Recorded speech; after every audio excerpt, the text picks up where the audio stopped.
Who's ready to talk about episode 3 of 90 Day Fiance, the new season? I am.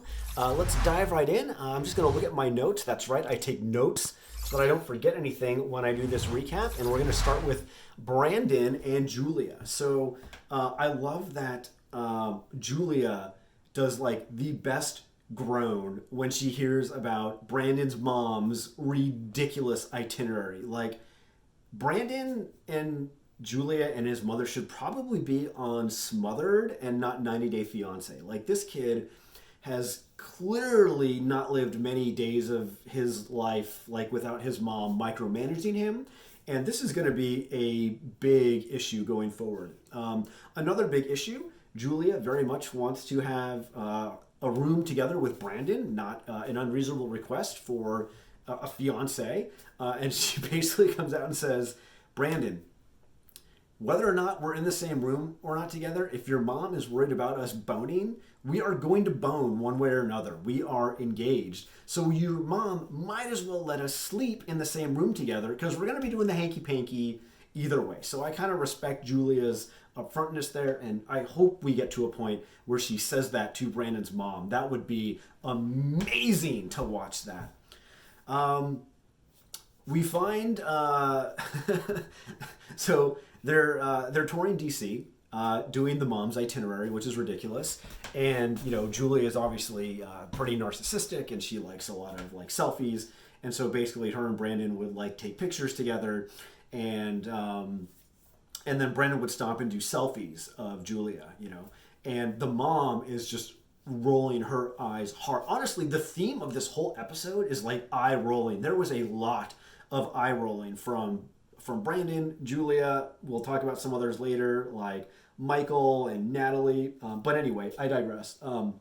So Brandon's mom is rolling her eyes hard at all these like selfies that Brandon is doing. And Brandon is acting like this is a photo shoot. He's like, oh, Julia, you look so good. Snap, snap, snap. Yes, Julia, make love to the camera. Yes, yes, yes. It's embarrassing. It was kind of like that scene in one of the Austin Powers movies where like Austin Powers is doing a photo shoot. It was a little hard to watch. So I'm actually kind of with Brandon's mom on this one. It was pretty stupid. What else? So we don't really know if Brandon's parents are like Trumpers or not. I'm leaning yes, but we don't technically know. And at one point, Julia just says, you know, look, in Russia, Putin's the guy, and like that's that. So I don't really care about politics. And as far as America is concerned, you know, she's like, I don't know anything about Trump or the presidency or your history or basically like anything except selfies, I guess. And Brandon's parents seemed a little taken aback by that. They did not seem happy by that. I don't know why they would really care one way or another. Like, you know, I'm into politics, but that doesn't mean I care if anyone else is. Like, you know, to each their own to some degree.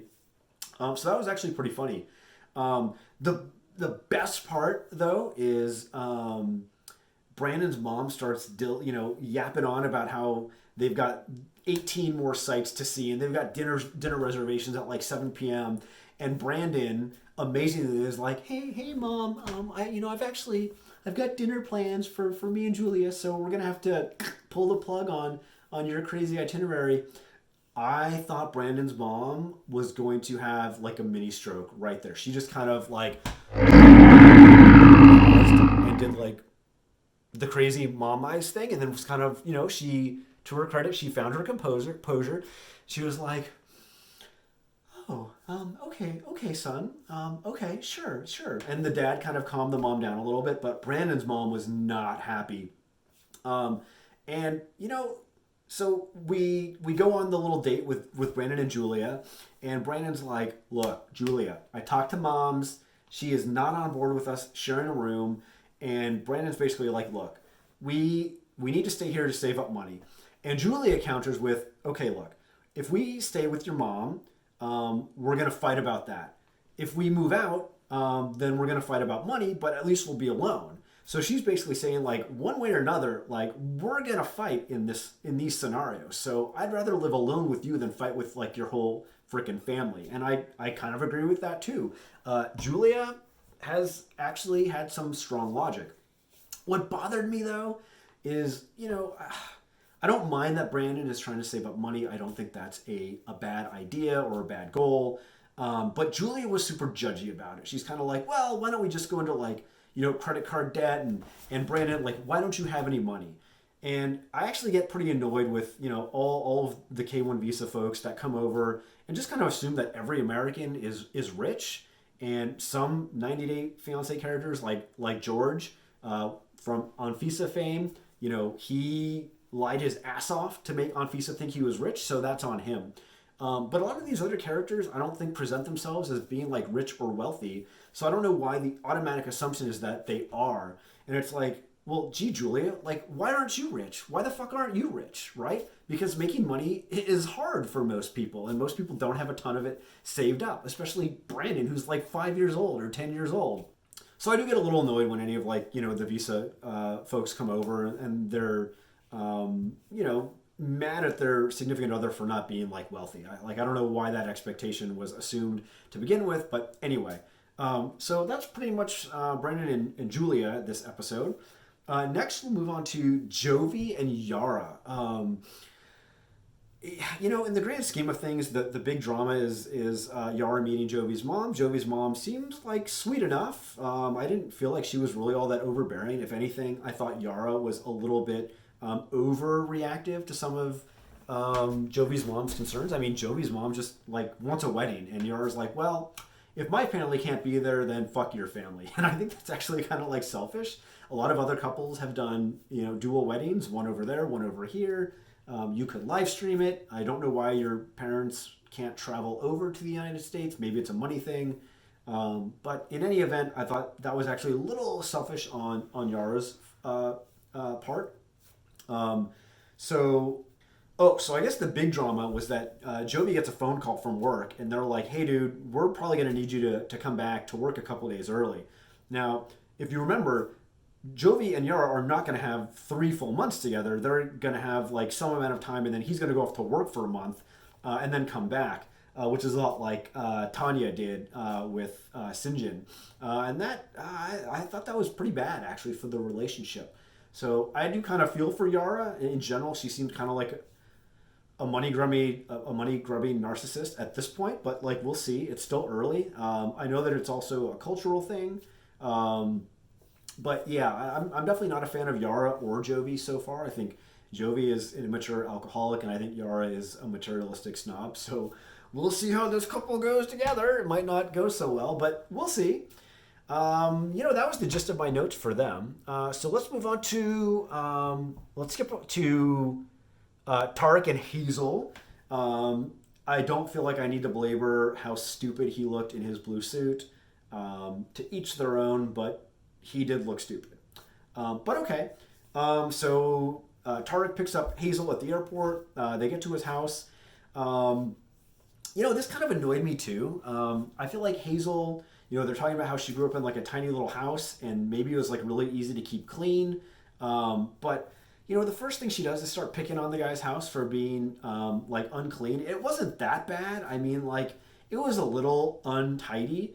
But I wouldn't say it was like a disaster by any stretch of the imagination. And he has a young kid. And as someone with young kids, like, I get it. I mean, we could constantly clean this house, and it would never actually be fully clean. I mean, the second you have vacuumed, they have spilled cookies. The second you wipe the table, they have spilled milk. The second you clean the walls, they've painted on them. So I feel that in the depth of my soul, Tarik. I do. And I just feel like, Hazel, I don't know. People in glass houses shouldn't throw stones. I don't know what your place at home, in your home, like, looked like. But if it wasn't immaculate, then I feel like you don't have a whole lot of room to talk. And if Tarik's place is like 5 to 6 times as big, that's also like, it's challenging, right? So I say cut the guy a little slack.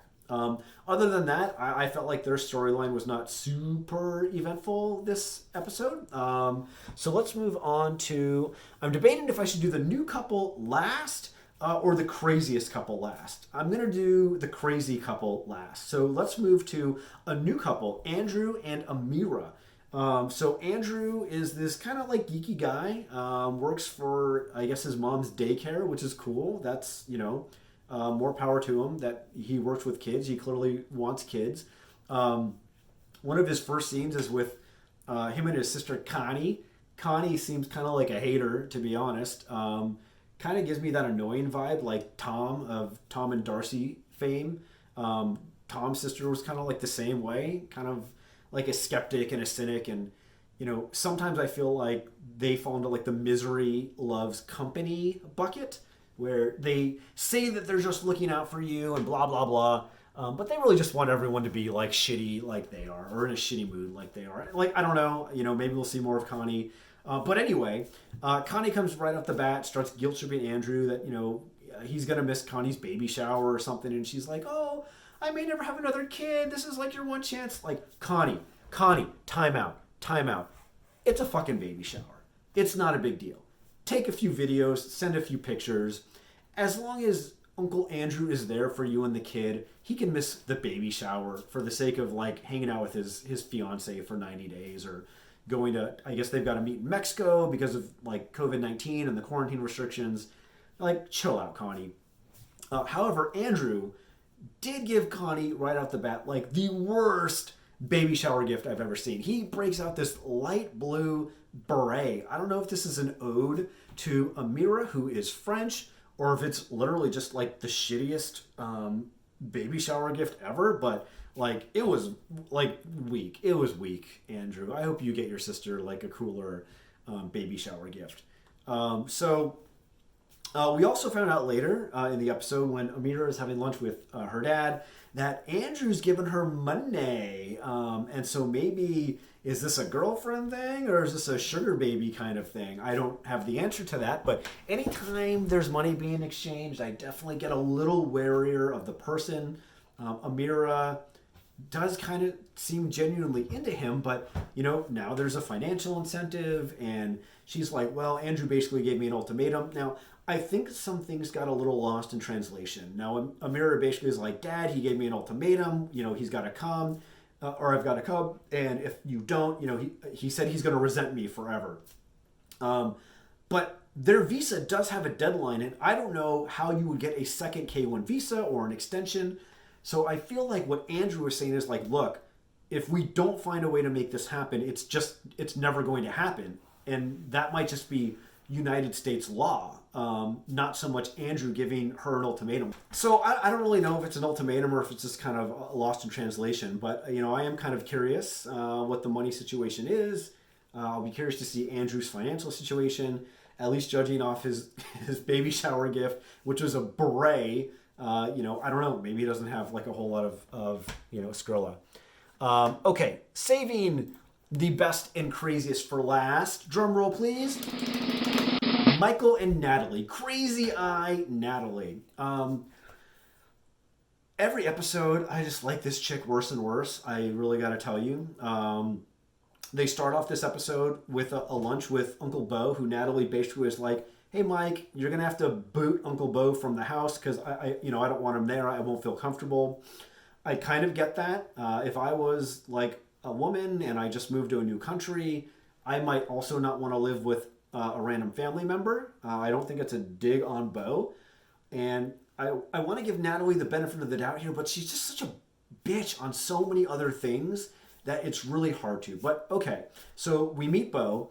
And she kind of starts off like making fun of him for being a hillbilly, and his style is like hilariously hillbilly. But then she says like she likes his style. So I don't know if she was backpedaling or if she was just kidding around, being sarcastic. I really don't know.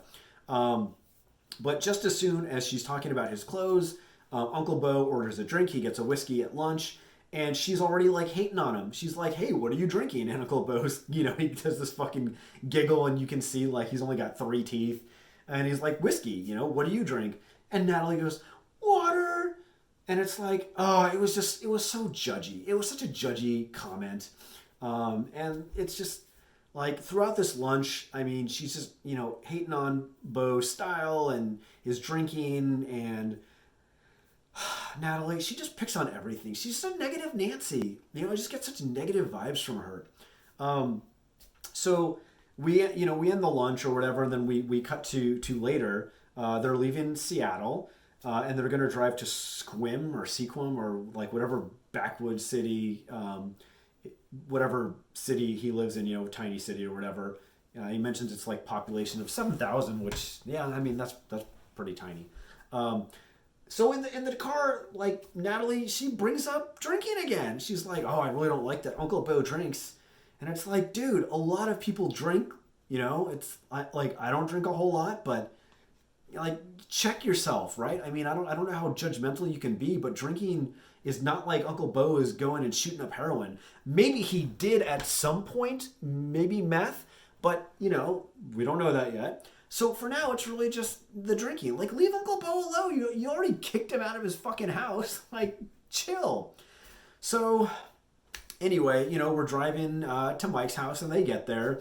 And of course, let me list all the things that Natalie is unhappy with. The house is small.